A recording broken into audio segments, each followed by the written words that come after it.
આકાશવાણી ભુજ પ્રસ્તુત છે અખબારોની હેડલાઇન્સનો કાર્યક્રમ હેવર હેવર.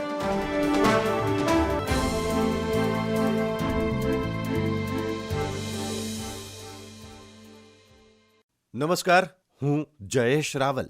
ગઈકાલે મકર સંક્રાંતિ, અખબારોએ રજા પાડી. અમે વેબસાઇટ પરથી સમાચાર લીધા છે. ટાઈમ્સ ઓફ ઇન્ડિયાની વેબસાઇટ પર સમાચાર છે, કેન્દ્રીય ગૃહમંત્રી શ્રી અમિત શાહે અમદાવાદમાં મકર સંક્રાંતિના અવસર પર સ્થાનિકો સાથે પતંગબાજી કરીને તહેવાર ઉજવ્યો. આ ઉત્સવમાં પરંપરાગત સંગીત અને સાંસ્કૃતિક પ્રદર્શનોએ મોજ મસ્તીનો રંગ ઉમેર્યો. શ્રી શાહે ભારતીય સંસ્કૃતિમાં આ તહેવારના મહત્વને દર્શાવતા કહ્યું, મકર સંક્રાંતિ જે સૂર્યના મકર રાશિમાં પ્રવેશને દર્શાવે છે, તે દાન, ધર્મ અને ભક્તિને પ્રોત્સાહન આપે છે. ટાઈમ્સ ઓફ ઇન્ડિયામાં બીજી એક હેડલાઇન છે, ભારતભરમાં વિવિધ સમુદાયો પરંપરાગત ઉત્સાહ સાથે પાક કાપણીની ઋતુનો ઉત્સવ ઉજવી રહ્યા છે. પંજાબી સમુદાયે સોમવારે લોહરી ઉત્સવ મનાવ્યો.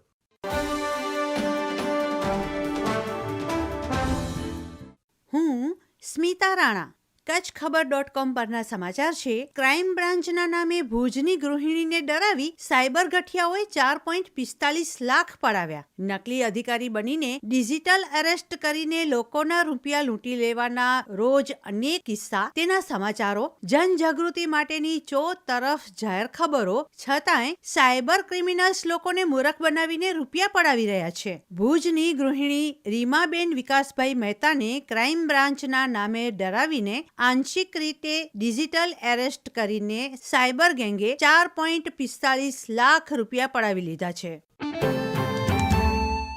કચ્છખબર.com પરના જ અન્ય એક સમાચાર છે, રણના ચોર માર્ગે કચ્છમાં ઘુસડાયેલા ઇંગ્લિશ દારૂ ભરેલી કાર ઝડપીને એલસીબીએ ઉત્તરાયણ ઉજવી.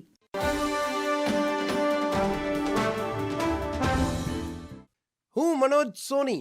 દિવ્ય ભાસ્કરની વેબસાઇટમાં સમાચાર છે કે ઉત્તરાયણના દિવસે પણ ડંખીલા ઠારની અસર યથાવત રહી હતી.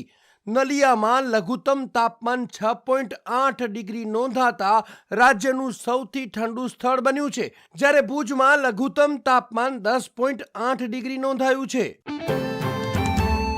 અન્ય એક સમાચારમાં વિદ્યાભારતી ગુજરાત પ્રદેશ સંલગ્ન એકલવ્ય કેળવણી મંડળ ભીમાસર સંચાલિત સરસ્વતી વિદ્યા મંદિરમાં શિશુ વાટિકા નવનિર્મિત ભવન લોકાર્પણ સમારોહ યોજવામાં આવ્યો હતો.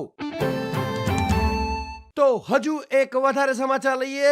પ્રાગમહેલ ખાતે ભારતીય લિપિઓ અને હસ્તપ્રત વિજ્ઞાન વિષય પર તારીખ 16મી જાન્યુઆરીથી 18મી જાન્યુઆરી સુધી કાર્યશાળાનું આયોજન કરવામાં આવ્યું છે, જેમાં તારીખ 16મીના પ્રાગમહેલ ખાતે સવારે 11 વાગે ઉદ્ઘાટન સત્ર, 17મીના જ્ઞાન ભંડારોની મુલાકાત તેમજ 18મીના સમાપન સત્ર સવારે 11 વાગે યોજાશે.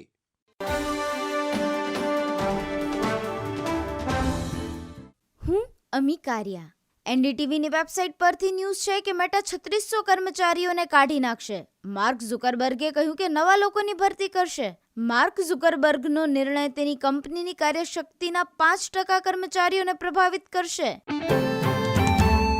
અન્ય એક સમાચાર છે, આંતરરાષ્ટ્રીય ઓલિમ્પિક કમિટીએ જણાવ્યું છે કે મનુ ભાકરના પેરિસ ઓલિમ્પિક મેડલ નષ્ટ થયા.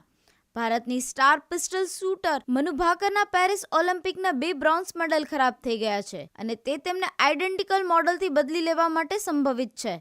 ઘણા ખેલાડીઓએ પોતાની મેડલની સ્થિતિ અંગે ફરિયાદ કરી છે.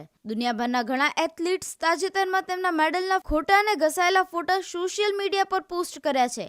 પ્રાપ્ત માહિતી પ્રમાણે ભાકરના મેડલનો રંગ ઉતરી ગયો છે. હું નીરજ મચ્છર.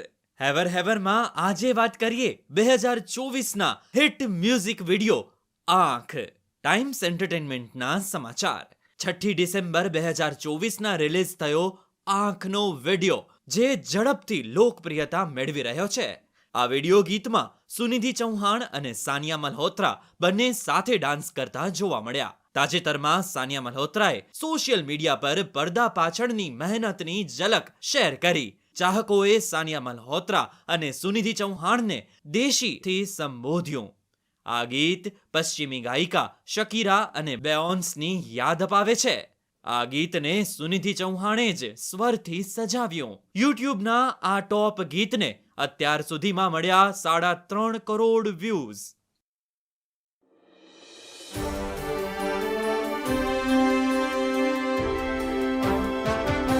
અખબારોની હેડલાઇન્સનો કાર્યક્રમ હેવર હેવર